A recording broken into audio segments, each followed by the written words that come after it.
Let's hear this question on democratic socialism. I love this question.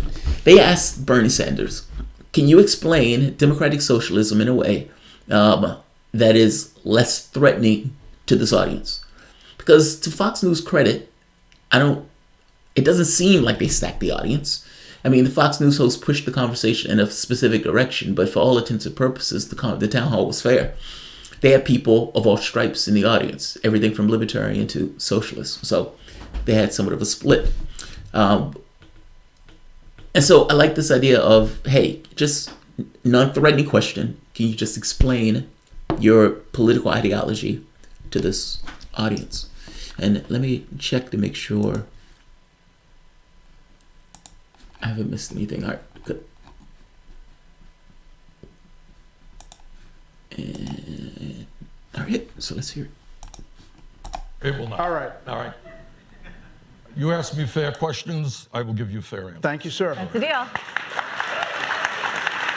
And you know, not everybody thought that I should come on this show. And we appreciate it. All right. Your network does not necessarily have a great deal of respect in my world, but I thought it was important for me to be here and have a serious discussion about serious issues. Sally asked a good question.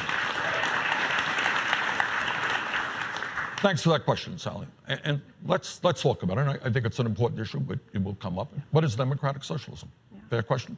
Okay. So let's talk about it.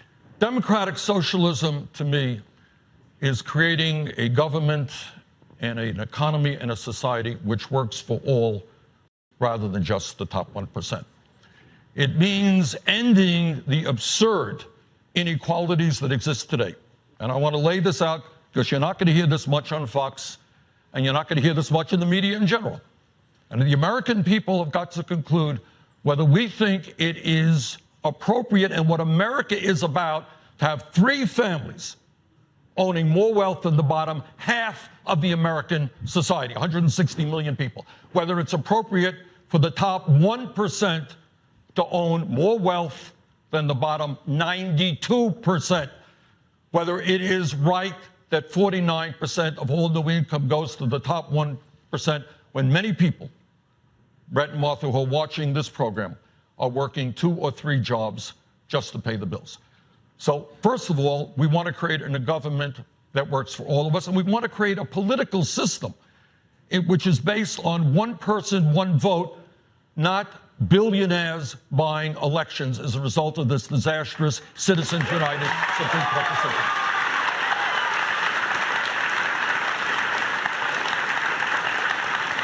And furthermore, when I talk, and you know, people have different views of capitalism or democratic socialism, whatever it may be, but this is my view.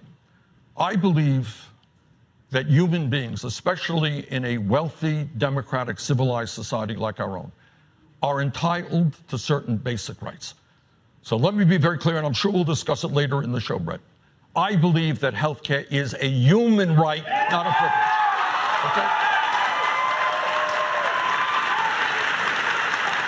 And I believe that there is something embarrassingly wrong when the United States of America is the only major country on earth not to guarantee health care to all people. I live 50 miles from the Canadian border. We're going to get in detail about Medicare. Right. So health care is right. I believe that education, whether you're poor, whether you're rich, you have the right to get all of the education you need. And that is why I believe we should make public colleges and universities tuition free. We're going to talk about all of this. Good. And we're going to try to talk about how you pay for it, which is a real question. Absolutely. But I just want to, back on the taxes briefly, you know, when you wrote the book and you made the money, Yeah. Isn't that the definition of capitalism, the American dream? No. I mean, you know, what we want is a country where everybody has opportunity. You know, I have a college degree. Okay, I'm a United States Senator. But a lot of people don't have a college degree. A lot of people are not United States Senators. I want everybody in this country to be able to have health care, to have education, to when they turn on the water, have drinkable water, not toxic water. So what we are fighting for, Brett, is a society not where just a few people can make a whole lot of money. but a society where everybody in this country has the opportunity to live in security and dignity. All right. So this week.